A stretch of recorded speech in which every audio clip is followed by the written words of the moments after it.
For AP Biology or College Biology, we're going to be focusing in on Unit 4, which is all about cell communication and cell cycle. We're going to be focusing in on Section 4.1, which is all about the introduction of cell communication. Before we get started, please note the disclaimer below, and let's get started. Okay, so once upon a time, cells were considered to be individualistic. And what I mean by that was that a single cell was oftentimes to be considered a whole organism.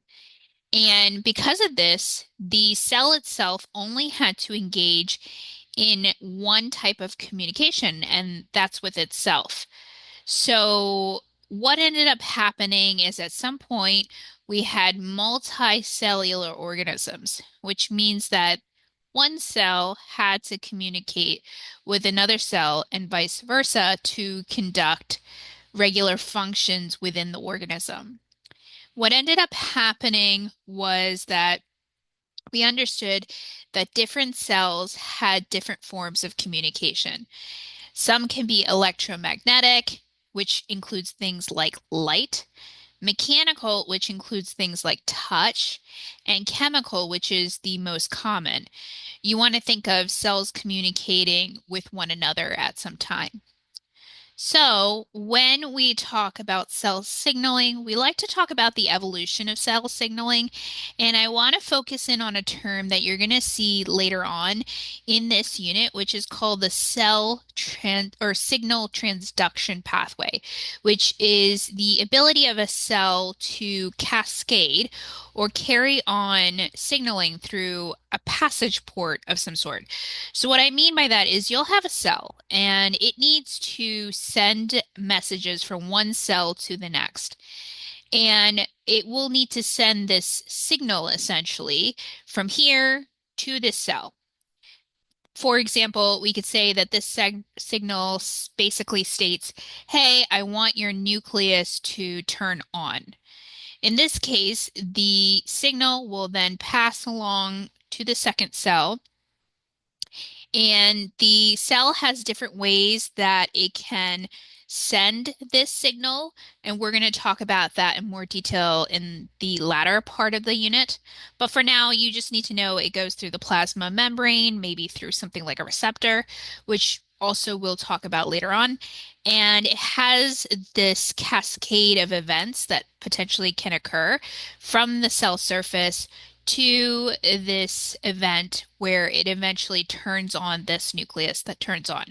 Basically, it has some sort of distinct cellular response. And this is an evolution that has occurred with cells. Remember, cells used to be one cell per organism. Think ancient prokaryotes or single-celled eukaryotes. And then what ended up happening is we realized that organisms such as us as human beings are multicellular and need to evolve to take into account that cells need to communicate with each other. For example, think about your eyes. They have a ton of cells in them. And maybe your brain needs to send a signal from the brain cells to your eye cells, which will tell what they're perceiving in the environment when they look outside, essentially with your eyes. So the brain cells and the eye cells have to connect together. They have to signal together. And that is a process that involves the signal transduction pathway. And we have evolved to affect that change.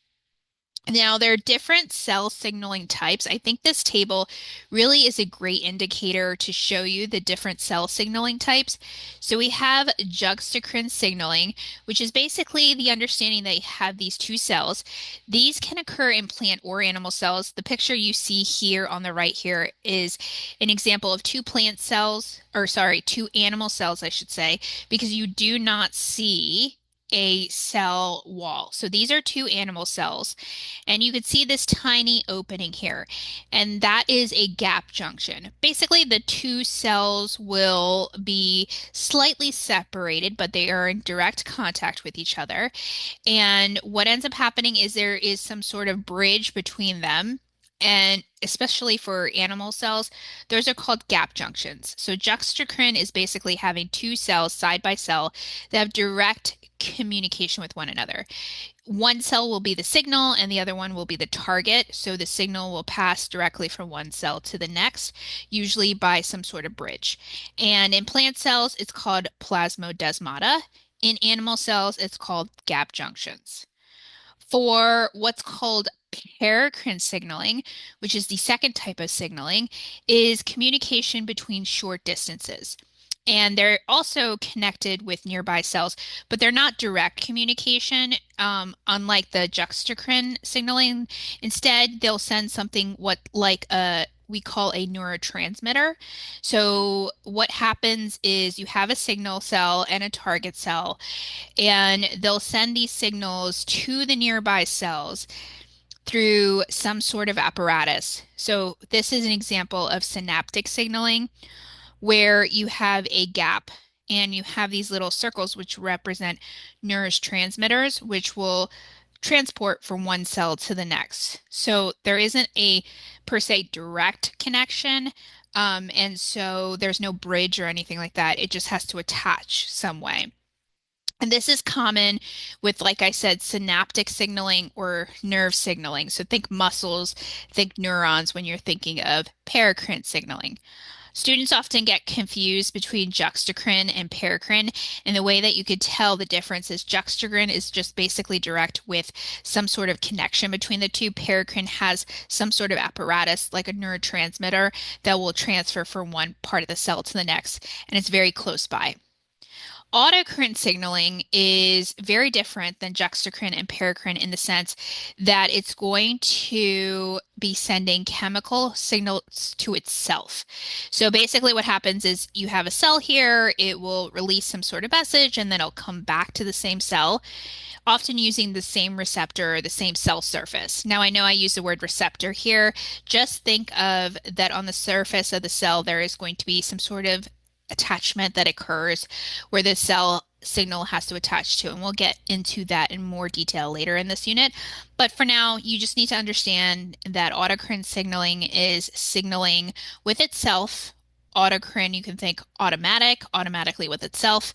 An example of this is cancer cells because oftentimes they release growth factors. Cells in general release growth factors, but cancer cells is the idea that cells will have some sort of growth indefinitely. So you can think they release those growth factors and then it comes back to that same cell. So that's autocrine signaling. Then you have endocrine signaling. So you want to think long distances. Endocrine signaling is when you are traveling along the bloodstream is the most common form, where you do have a signal and you have a target, but it transfers through the bloodstream. An example of this is if you have a brain cell that needs to be the signal that targets maybe your arms or your legs, then the arms or legs are very far apart from the brain. And so it's going to travel through the bloodstream to get to its new cell location, wherever the signal needs to go. So that's endocrine signaling. So you can see the differences between the four basic types. Make sure to take a screenshot of this image because this is one of the most important things you'll need to know. Okay, so let's take a look at some quiz questions as it relates to this topic. Take a moment, pause the video and unpause once you're done reading and potentially answering the question, and we'll go over the question together. Okay, now that you're done pausing the video and unpausing, let's take a look at this question together. It says, what distinguishes endocrine signaling from other types of cell communication, and why is the use of the bloodstream critical for its function in maintaining homeostasis? So seems like a very complicated question. They're just basically asking some things. You can see here they're talking about endocrine signaling and they're talking about maintaining homeostasis. So the first answer choice says it requires direct cell contact. We're not quite sure about that just yet, so I'm going to keep that as a maybe. We do know we're talking about endocrine signaling, and if you remember, that's about blood and long distances. So we're not really focusing on direct next to signaling that we talked about with other types of signaling. So I give that a maybe for now, but I want to compare the other answer choices. B, it says it affects nearby cells only. based on what we just said, we know that endocrine signaling is for long distances. So in this case, we don't like answer choice B. So I would eliminate that. So now I'm oscillating between A and C. C says it uses the bloodstream as a transport system. So one, it checks off the idea that I'm trying to talk about endocrine signaling, which is about bloodstream. And in fact, they talk about that in the question itself. And we're saying that we're utilizing it as a transport system. Yes, it utilizes it to transport. So this is a great answer as compared to A. So I want to focus in on that one. And then D says it impacts the secreting cell only. And remember, we have a target cell as well alongside with the signaling cell. So secreting cell only would be more for autocrine in this case, but we're not talking about autocrine, we're talking about endocrine. So the best answer choice is C. So there are a couple of things here that you'll notice for our answer choices. You see the words only, and I tell students to stay away from the answer choice only because only means that it's extreme answers, and extreme answers are not favored for AP biology questions. We also notice that they're talking about endocrine signaling, so we're talking about that bloodstream motif. It might be confusing because they mention bloodstream in the question itself, which can throw students off to thinking that's too obvious of an answer. Don't deter yourself because you see something in the question in your answer. At the same time, try to figure out the four other answer choices, like autocrine was more likely answer choice D. Nearby cells only. You could say that could be something like gap junctions or aka juxtacrine if that was given as a question. And then answer choice A says it requires direct cell contact. Once again, that could be juxtacrine or paracrine, depending on what they were giving it in the question. So it's helpful to see what the other answer choices are if potentially given that answer choice. So I hope this helps answer some of your questions for the introduction of cell communication. Make sure to hit the subscribe button and hit the playlist for other videos as it relates to AP biology. We hope to create more videos, so make sure to hit that thumbs up button, and we hope to see you back soon. Thank you, guys. Hey, Geeking Out on STEM family, guess what? We want you to hit that subscribe button. Why? Because we'll be producing more content just like this for the AP Biology exam and the new digital SAT exam. By subscribing, you'll be getting exclusive, up-to-date tips, tricks, and secrets for both exams. Also, if you're a parent, a teacher, a homeschool instructor, or a student, you might be looking for affordable and exclusive digital products to help improve multiple choice questions, free response questions, or question bank questions related to both the digital SAT or AP Biology exam. We have them here. Make sure to check out our link tree in our bio for curated resources that you won't find anywhere else. These unique resources are designed to help you raise your score. By hitting the subscribe button, the more subscribers we get, by the way, the more videos we can make. So make sure to join our family to ensure that you get a perfect score for both exams. We can't